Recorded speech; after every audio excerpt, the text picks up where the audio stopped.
Silakan duduk saudara.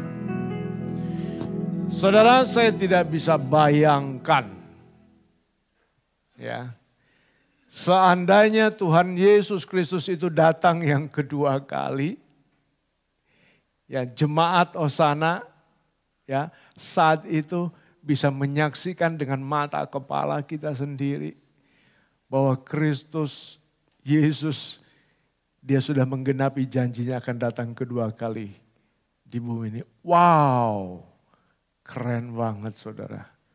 Ya, keren sekali. Karena tidak ada masa penantian yang lebih indah ketika dalam penantian kita akan kedatangan Kristus yang kedua kali. Dan kita ada di situ bersama-sama dengan dia untuk mengalami penjemputan oleh dia. Amin. Haleluya. Mari saudara miliki hati yang penuh dengan kerinduan.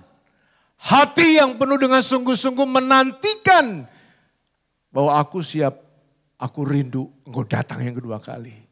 Karena di sanalah kita akan mengalami kebahagiaan kekal selama-lamanya. Wow, keren. Kasih tahu kiri kanan, keren Tuhan kita. Kasih tahu.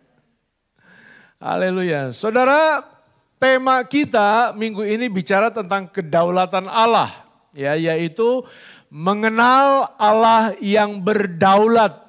Ya. Saudara, kalau kita mengenal sungguh-sungguh, kita mengerti sungguh-sungguh, mengenal Allah yang berdaulat atas segala ciptaan dan segala yang terjadi di atas muka bumi ini saudara, seharusnya kita bangga. Ya. Seharusnya kita bangga dan ini menjadi sebuah penghiburan dalam hati kita dan justru ini akan menambah bagaimana kekuatan iman kita di dalam Kristus Yesus. Ya, kalau kita sungguh-sungguh mengenal Allah berdaulat atas hidup kita. Karena kebenarannya saudara, Kristus ini adalah Allah yang berdaulat. Kristus Yesus Allah yang berkuasa. Kristus Yesus Allah yang memegang kendali segala apa yang terjadi di atas muka bumi dan di bawah kolong langit ini. Dia yang berkuasa, dia yang berdaulat. Artinya dia bebas, dia berhak, dia menentukan segala sesuatu apa yang dia kehendaki. Dan dia berdaulat atas segala rancangannya, atas segala rencananya. Dan percayalah, tidak ada satu rencana pun yang gagal bagi dia dalam hidup kita. Amin. Kok lemes sih? Tidak ada rancangan yang gagal buat hidup saudara, buat hidup kita saudara. Rencananya itu pasti dia genapi. Kalau firman Tuhan katakan saudara masa depan kita penuh pengharapan. Saudara dia berdaulat untuk menggenapi rancangannya buat masa depan keluarga saudara. Masa depan anak-anak saudara. Masa depan diri saudara sendiri. Ya lalu dia berfirman.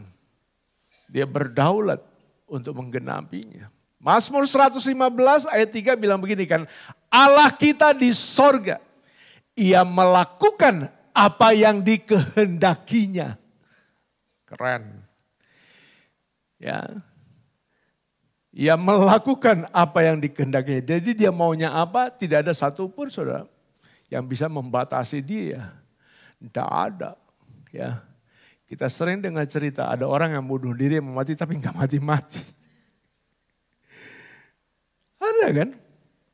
Jadi saudara, mari pagi hari ini saudara kita miliki hati yang bangga akan Kristus Yesus. Hati yang penuh bersyukur akan Allah kita. Kita memiliki Allah di dalam nama Yesus Kristus. Dialah yang menciptakan langit dan bumi.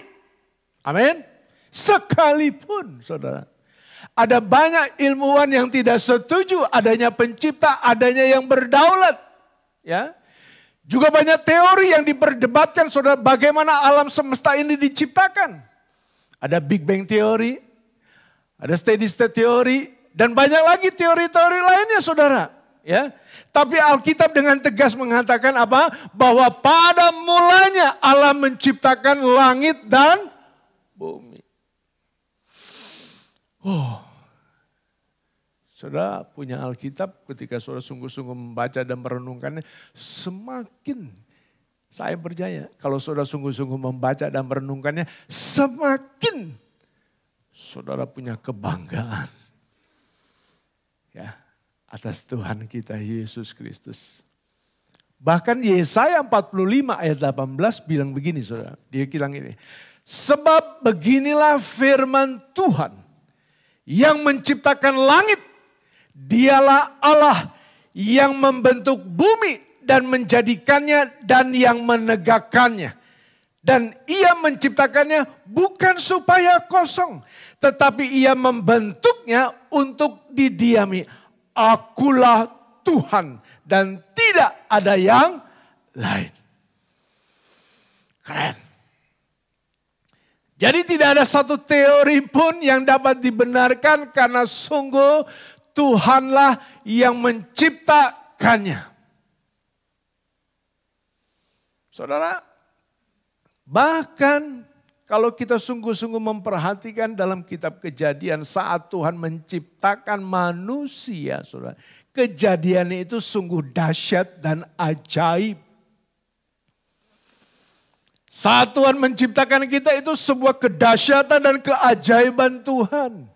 Yang tidak bisa kita ungkapkan dengan kata-kata, yang tidak bisa kita lukiskan dengan gambar apapun juga, saudara. Karena apa? Karena manusia diciptakan segambar dan serupa dengan Saya membayangkan ketika membaca segambar dan serupa dengan Allah. Tanda kutip kasarnya gile banget. Luar biasa betul. Ya. Saudara, kita diciptakan segambar dan serupa Allah. Saudara mau tahu gambar dan rupa Allah itu seperti apa? Seperti siapa? Lihat sebelahnya saudara. Coba lihat, perhatikan. Lihat sebelah saudara, lihat. Lihat, perhatikan sebelah saudara, lihat. Jangan lihat matanya, hidungnya. Ya. Gambar Allah seperti coba lihat. Nanti atau saudara pulang, nanti saudara berkaca, bercermin, saudara lihat, perhatikan sendiri diri saudara sendiri. Ya. Apakah sifat-sifat Allah itu ada di dalam diri suami kita? Apakah sifat-sifat Allah itu ada di dalam diri istri kita? Lihat anak-anak kita, teman-teman kita. Adakah kasih di dalam hatinya? Allah itu adalah kasih. Amin. Adakah sukacita di dalam hidupnya? Yang boleh dikatakan kehadirannya itu memberikan sukacita dalam hati kita, memberikan semangat dalam hidup kita.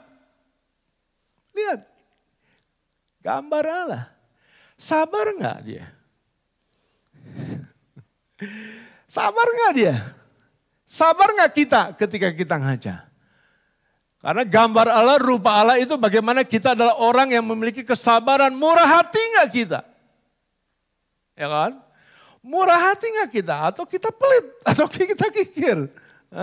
Enak aja kita makan bakso sendirian. Ya, orang lain lihat berdiri, dia liatin aja. Kita enggak peduli. Saudara, kita ini keluarga. Kita ini keluarga. Amin. Ya dong. Ya, Tuhan mengumpulkan kita ini sebagai anak-anaknya. Dia Bapa kita. Artinya apa? Ini adalah keluarga Allah. Dan kita harus punya sifat yang murah hati. Ya. Setia enggak dia? Orang yang setia enggak dia? Pasangan kita setia enggak? Ya. Teman kita, anak-anak kita, orang tua kita setia enggak? Ya. Lemah lembut enggak? Ada penguasaan diri enggak dalam diri kita? Ngaca nanti ya. Gua lost control emosi gua atau kita bisa kuasai diri. Saudara mau lihat gambar Allah seperti itu? Saya percaya. Semakin hari kita mau terus diperbaharui untuk menjadi serupa seperti Kristus. Amin. Dan yang luar biasanya saudara gini. Allah tidak hanya ciptakan manusia itu menurut gambar dan rupa dia. Enggak saudara. Tapi manusia juga diberi otoritas. Manusia diberi kuasa untuk berkuasa atas ikan-ikan di laut, atas burung-burung di udara, dan binatang-binatang yang merayap di bumi. Firman Tuhan katakan seperti itu. Jadi artinya saudara, manusia diberi otoritas untuk berkuasa atas ciptaannya yang lain. Bukan berkuasa atas sesama manusia. Ya, bukan berkuasa atas sesama manusia, bukan untuk saling menyikut sesama kita. Bukan untuk saling memperdayai sesama kita, untuk saling menipu sesama kita, bukan. Makanya jangan pernah suka bilang begini, hari ini siapa ya yang kita makan? Dan besok siapa ya? Besok makan siapa ya? Siapa yang kita bisa tipu ya? Ya siapa yang kita bisa bohongin ya? Siapa yang bisa kita perdayai ya? Jangan ya saudara. Jahat itu. Jahat kalau kita suka makan teman. Di sini nggak ada yang makan teman ya. Tapi pernah ada yang kita mengalami kita dimakan teman ya. Bilang coba sebelah kiri kanan ya. Ya kamu suka makan teman nggak ya? Jangan ya saudara, manusia itu sesama kita itu bukan musuh kita, bukan lawan kita, tetapi kita semua di sini adalah kawanan sekerja Allah. Ya, kita ini harus saling bekerja sama, kita harus saling mengasihi. Tidak boleh ada kebencian dalam hati kita. Apalagi sama keluarga kita. Tidak boleh, kita harus bersihkan semua sampah-sampah itu di dalam keluarga Hosana. Karena berbahagialah hati yang suci karena dia yang melihat Allah. Ya. Kita renungkan lagi ya. Yang luar biasanya lagi saudara. Ya, saudara coba perhatikan Mazmur 82 ayat 6. Ya. Allah sendiri saudara telah berfirman. Ya, buat kita Allah sendiri telah berfirman, kita ini disebut anak Allah kecil. Ya, kita ini disebut Allah kecil. Allah tanda kutip, ya. Allah kecil yaitu anak-anak yang maha tinggi. Dikatakan dalam Mazmur 82 ayat 6, aku sendiri telah berfirman. Siapa yang berfirman? Tuhan. Kamu adalah Allah. Saya waktu baca ini merinding. Dibilang kamu adalah Allah dan anak-anak yang maha tinggi kamu sekalian. Itu yang Allah katakan tentang kita. Jadi begitu dahsyatnya, begitu agungnya, begitu mulianya saudara di hadapan Tuhan. Sampai-sampai Tuhan sendiri katakan saudara adalah anak-anak Allah yang maha tinggi. Wow, keren, luar biasa. Begitu berharga, begitu mulianya kita. Jadi saudara ini bukan ciptaan sembarangan. Saudara ini bukan ciptaan yang ece-ece, yang asal dikerjakan, yang asal diciptakan. Tetapi nilai kehidupan kita itu sungguh mulia dan berharga di mata Tuhan. Bahkan kita tahu bahwa Allah sendiri yang meniupkan nafas kehidupan buat manusia. Karena itulah, kalau kita sadari, telusuri dan renungkan ini dalam hidup kita, di dalam penciptaan kita sebagai manusia, saudara, ya kita sadar bahwa Allah yang berdaulat atas hidup kita. Amin. Ya, Allah yang berdaulat atas kehidupan kita. Jadi jangan macam-macam. Ya, nafas aja kita dikasih oleh Dia. Jadi bisa saja dia ambil cabut nyawa kita, cabut nafasnya. Gak punya apa-apa. Oleh karena itu mari kita memperhatikan bagaimana jalan kehidupan kita. Kalau pagi hari ini Tuhan telah memberitahu kepada kita betapa dahsyatnya saudara dan Allah yang berdaulat atas kehidupan kita, apa respon kita? Ya dong? Apa respon kita, saudara? Kalau kita sadar Dia yang menciptakan dan Dialah Allah yang berdaulat atas kita, apa respon kita? Bisa nggak kita hidup sembarangan? Saya kira kita akan lebih menghargai bagaimana waktu yang Tuhan berikan dalam hidup kita. Amin. Saya kira kita akan menghargai apa yang telah Tuhan percayakan dalam hidup kita. Karunia, talenta, anugerah yang Tuhan telah percayakan kepada kita. Kita nggak akan sembarangan.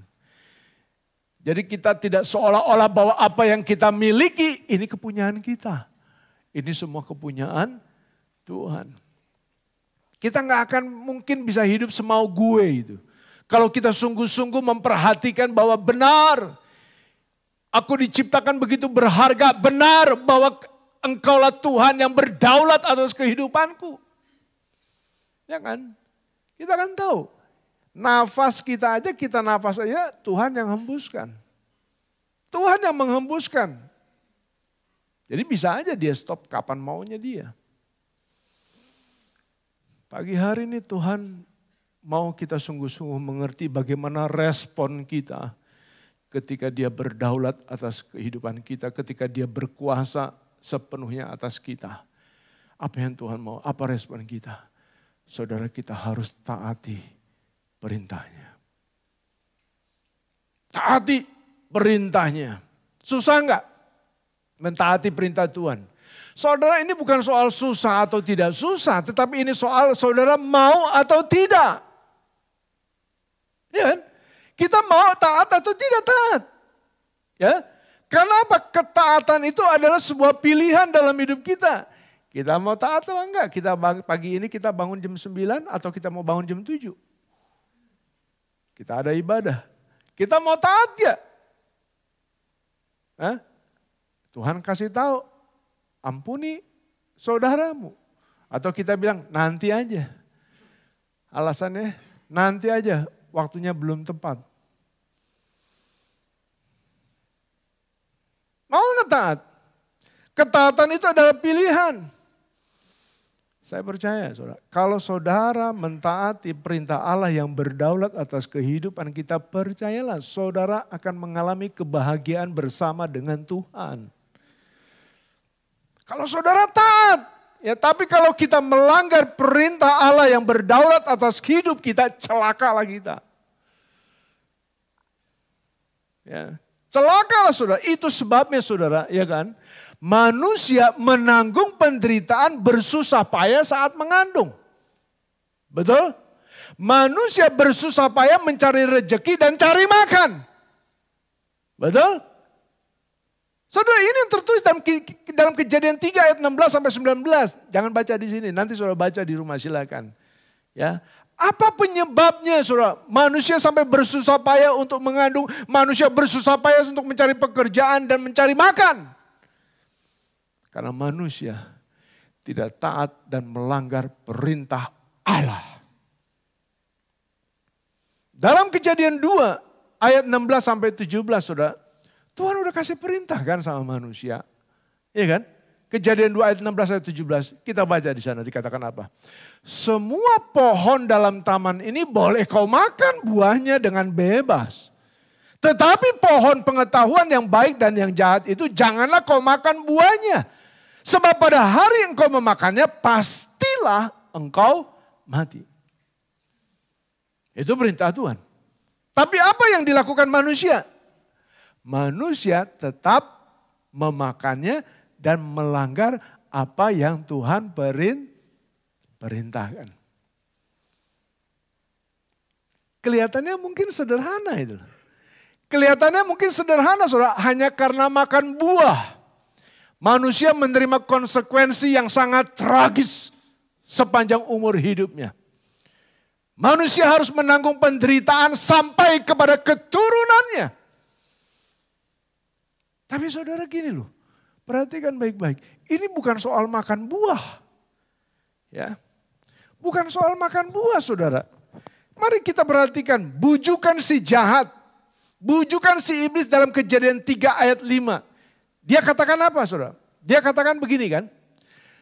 Tetapi Allah mengetahui bahwa pada waktu kamu memakannya, matamu akan terbuka.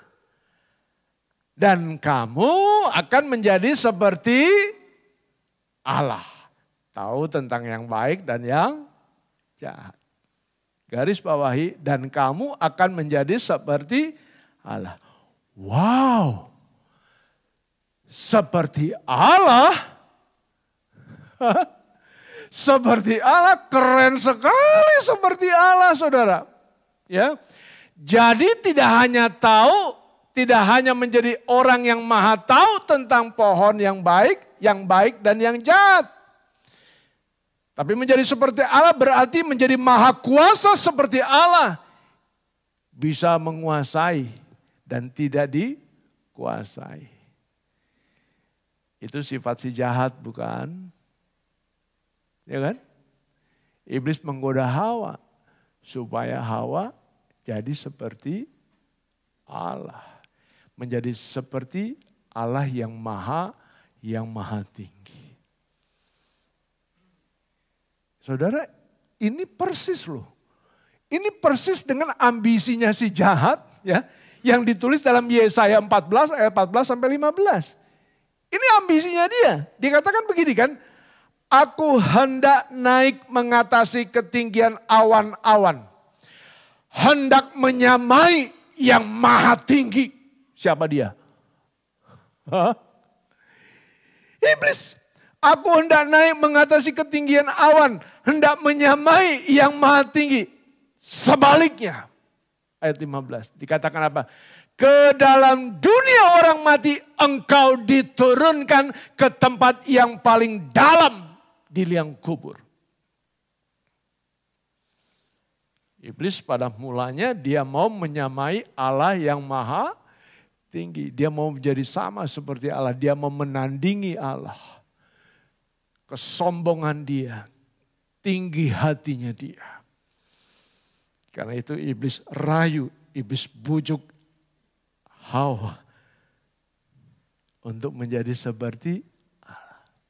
Tapi sebaliknya kita lihat iblis dilemparkan ke tempat yang paling dalam di liang kubur.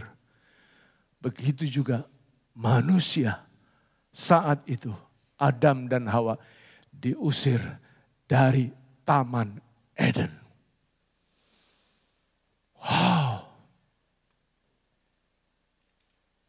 Itulah sifat si jahat, saudara. Yang selalu berusaha merusak bagaimana gambar dan rupa Allah dalam hidup kita. Ya.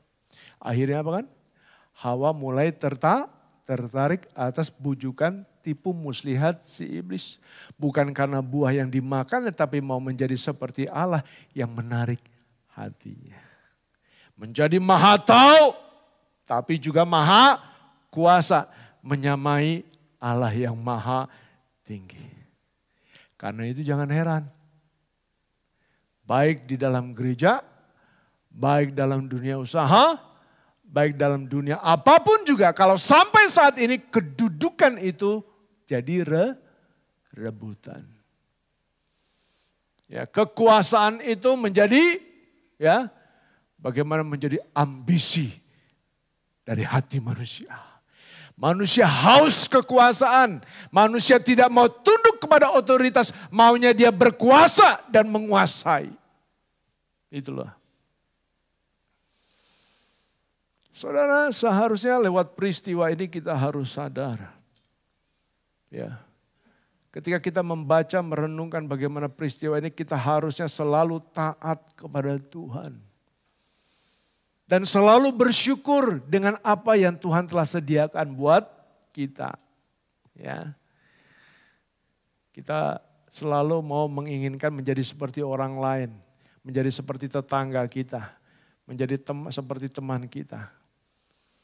Bersyukur dengan apa yang Tuhan telah berikan, yang Tuhan telah percayakan kepada kita. Coba saudara perhatikan. Apa sih yang Allah sediakan bagi manusia saat itu? Mari kita perhatikan. Ya. Saya ingin kita baca sama-sama pelan-pelan Kejadian 2 ayat 9 sampai 12. Perhatikan apa yang sesungguhnya Allah telah sediakan bagi manusia pada saat itu. Dikatakan begini, dalam terjemahan sederhana Indonesia edisi ketiga. Dikatakan ayat 9, Kemudian Tuhan menumbuhkan segala jenis pohon yang indah dan menghasilkan buah yang lezat. Kalau buah yang lezat itu bisa buat makan enggak? Bisa dimakan enggak? Yang pertama apa? Tuhan memberikan kepada manusia menyediakan buah yang lezat. Ya, di tengah taman itu dia juga menempatkan 2 pohon. Ada 2 pohon loh. Yang pertama adalah pohon yang buahnya mampu memberikan hidup selamanya. Artinya pohon itu ketika dimakan itu mampu memberikan kehidupan yang kekal. Yang kedua adalah pohon yang buahnya mampu memberikan pengetahuan untuk membedakan yang baik dan yang buruk. Itu yang ketiga yang Tuhan berikan. Ya, pohon yang buahnya mampu memberi pengetahuan untuk membedakan yang baik dan yang buruk. Yang ketiga, yang keempat, kita lihat. Taman itu diairi oleh sebuah air sungai besar yang hulunya bersumber dari Eden. Begitu keluar dari Eden, sungai itu bercabang menjadi 4 anak sungai. Artinya apa? Ada air kehidupan. Ya. Kemudian yang kelima, ayat 11. Yang pertama disebut Pison. Itulah sungai yang mengalir melalui sepanjang di daerah Hawilah. Di sana terdapat banyak emas. Dulu emas tuh tersedia dengan begitu rupa. Sekarang menjadi favorit, menjadi banyak yang dikejar oleh manusia. Ya. Lalu yang keenam, emas di Hawilah itu sangat murni. Dan di situ terdapat juga wangi-wangian. Yang ketujuh, wangi-wangian dari getah tumbuhan dan batu permata yang merah. Batu-batu permata yang merah. Kurang apa saudara? Coba kita mau renungkan kurang apa? Tuhan Tuhan menyediakan segala sesuatunya untuk manusia. Saudara tahu harga batu permata yang merah yang termahal di dunia? Batu apa? Batu rubi. Harganya berapa? 16,8 miliar per karat. Saya cek iseng di Google, batu permata merah apa sih yang mahal? Ini loh. Saya sudah kirimkan buat istri saya. Hadiah ulang pernikahan ya. Cuma kirimnya via WA dulu ya.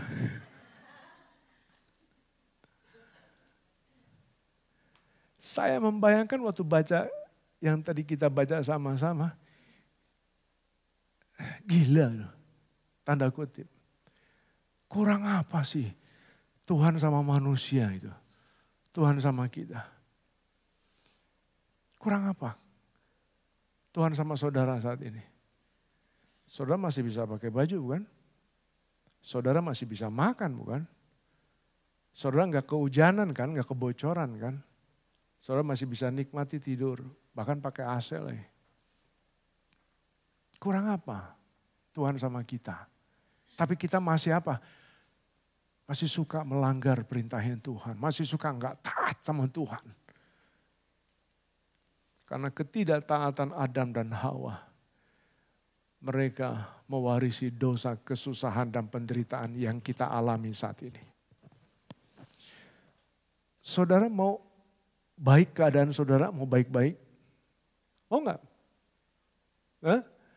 Saudara mau tetap dalam keadaan baik, anak-anak saudara dan masa depan saudara?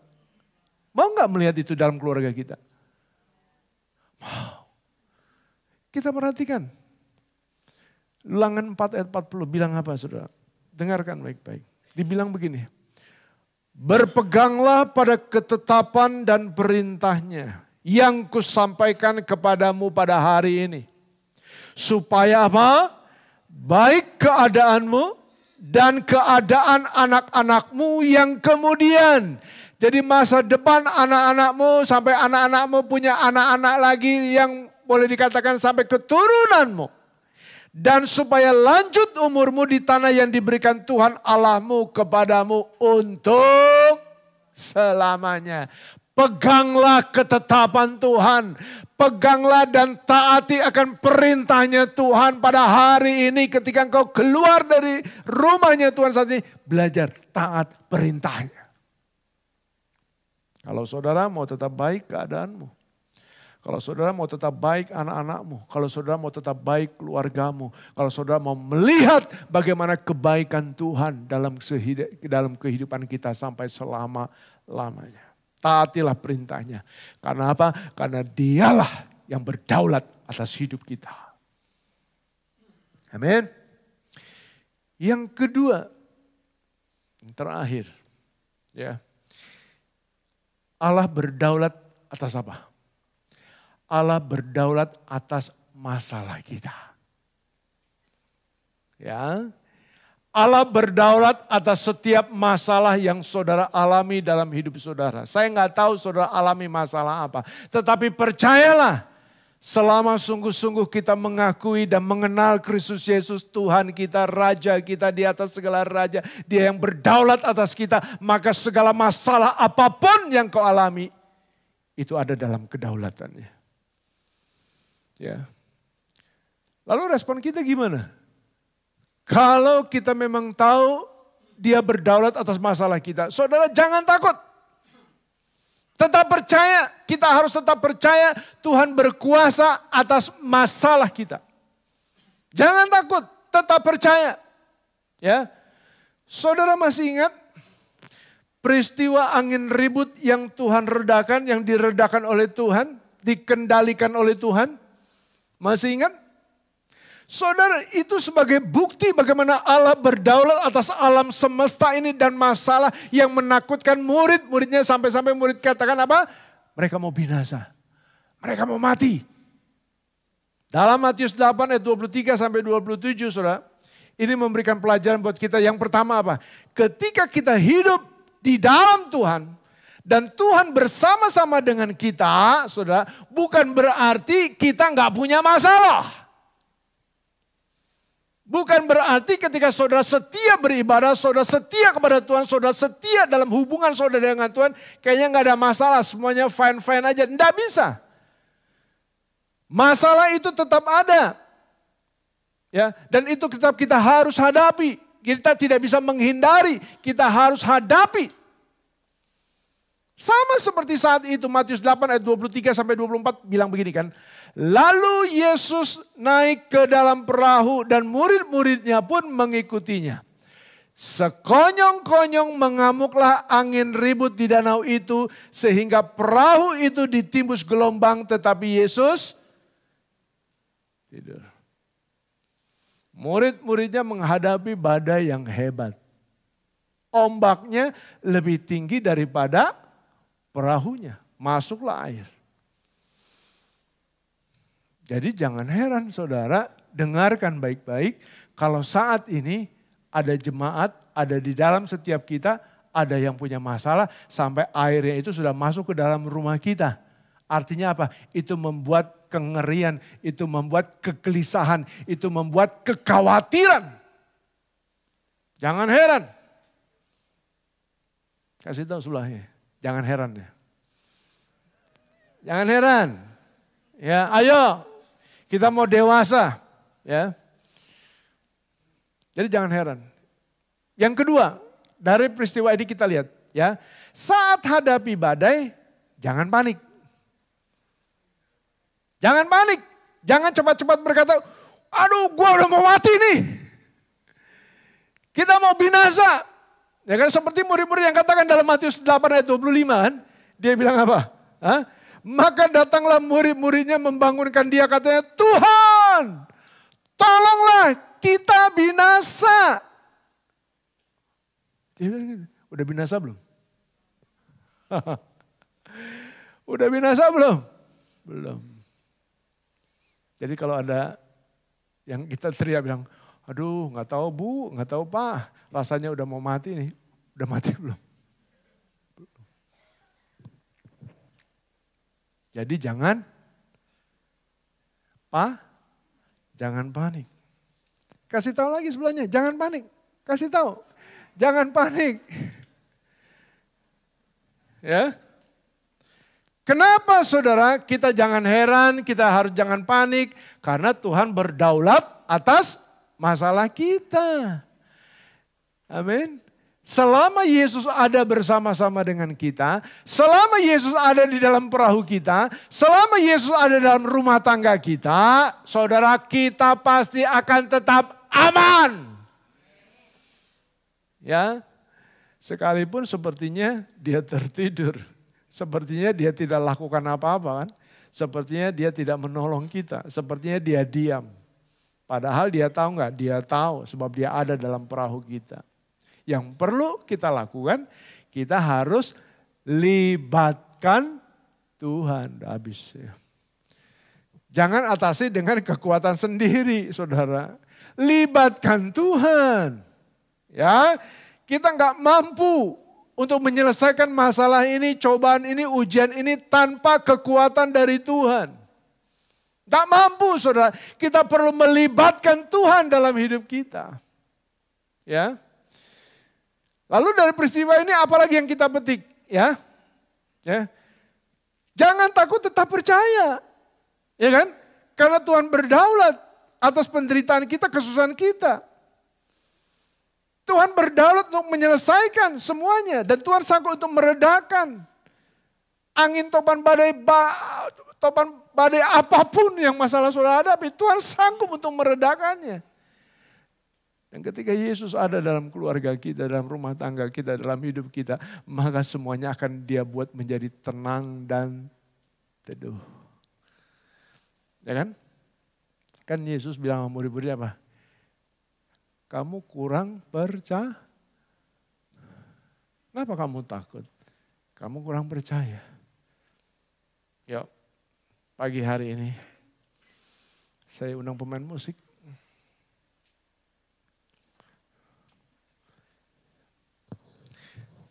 Pagi hari ini firman Tuhan telah sampaikan kepada kita. Dia berdaulat atas kehidupan kita. Karena itu taati perintahnya. Dia berkuasa penuh atas hidup kita. Dia berdaulat atas masalah saudara. Saudara punya problem apa? Sakit penyakit. Saudara punya problem apa? Keuangan saudara. Segala perkara itu dapat kita tanggung di dalam Dia. Tidak ada yang tidak dapat Tuhan selesaikan. Tuhan sanggup menyelesaikan semuanya. Amin.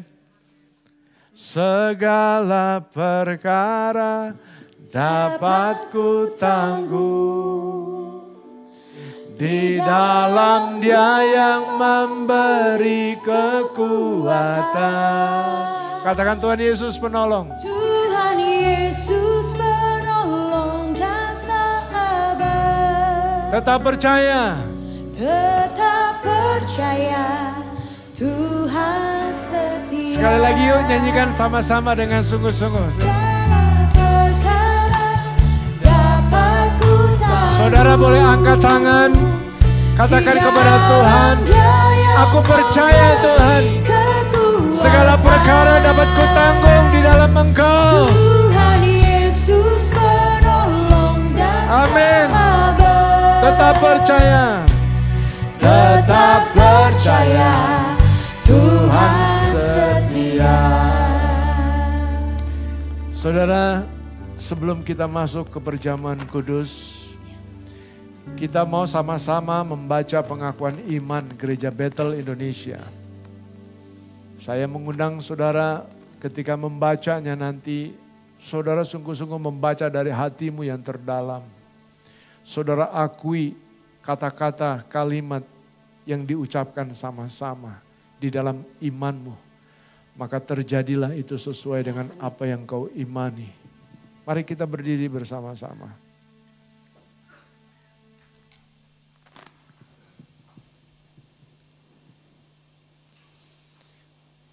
Kita baca sama-sama dalam hitungan yang ketiga. 1, 2, 3. Pengakuan iman GBI. Aku percaya bahwa Alkitab adalah firman Allah. Allah yang Esa itu Tritunggal adanya.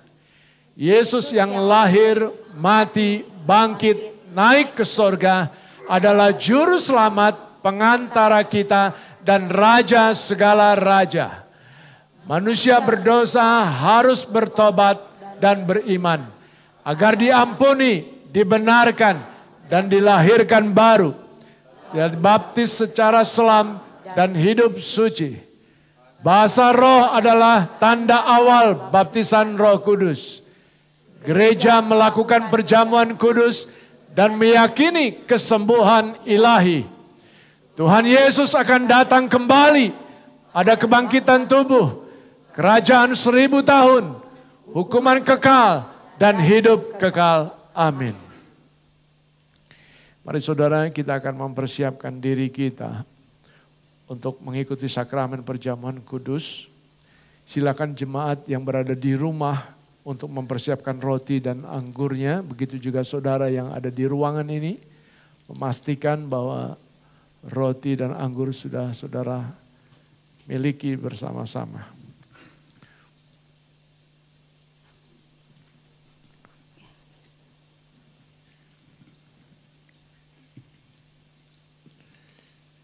Apakah saudara bersama di tempat ini dan keluarga di rumah sudah memegang roti dan anggur? Mari kita mengangkat roti yang ada di tangan kita. Sebab apa yang kuteruskan kepadamu telah aku terima dari Tuhan. Yaitu bahwa Tuhan Yesus pada malam waktu ia diserahkan mengambil roti. Dan sesudah itu ia mengucap syukur atasnya. Ia memecah-mecahkannya dan berkata, inilah tubuhku yang diserahkan bagi kamu. Perbuatlah ini menjadi peringatan akan aku. Bukankah roti yang kita pecah-pecahkan ini adalah persekutuan dengan tubuh Kristus? Mari kita makan bersama-sama dalam nama Tuhan Yesus Kristus.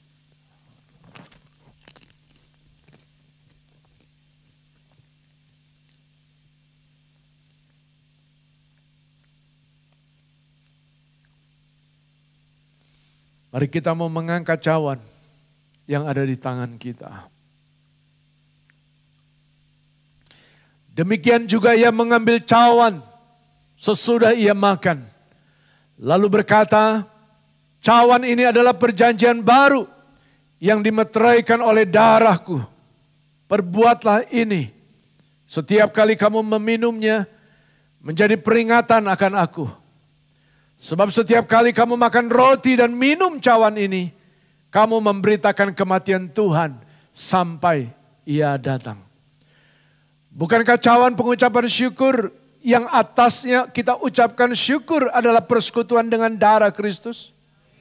Mari kita minum bersama-sama dalam nama Tuhan Yesus Kristus. Mari kita mengucap syukur kepada Tuhan. Kita mau bersyukur buat kasih dan anugerah pengorbanannya. Tidak ada yang seperti Kristus Yesus. Dia rela mati di atas kayu salib. Oleh karena begitu dia mencintai setiap kita umatnya. Kita adalah orang-orang yang berharga dan mulia di hadapan Tuhan. Karena itu sungguh luar biasa apa yang telah Tuhan berikan bagi kita. Dan ini saatnya buat setiap kita untuk meresponi dengan benar atas anugerah, atas kedaulatan Tuhan dalam hidup kita. Dan kita tetap percaya Dia Allah yang selalu ada dan selalu hadir bersama dengan kita. Puji Dia, sembah Dia, naikkan syukur kepadanya. Sebab Engkau Allah yang hidup. Kami bersyukur kepadamu Tuhan. Kau Allah yang hidup. Terpujilah namamu selama-lamanya. Kau yang layak ditinggikan. Kau yang layak disembah. Kau yang layak dimuliakan, Yesus. Terima kasih.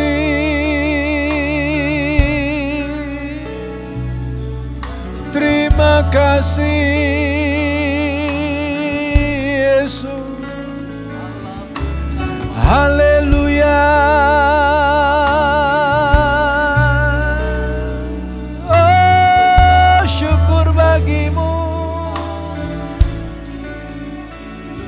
Bersyukur, bersyukur. Bersyukur, bersyukur. Bersyukur.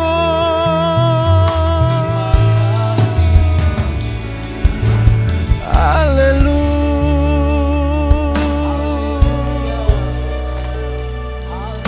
Haleluya Yesus.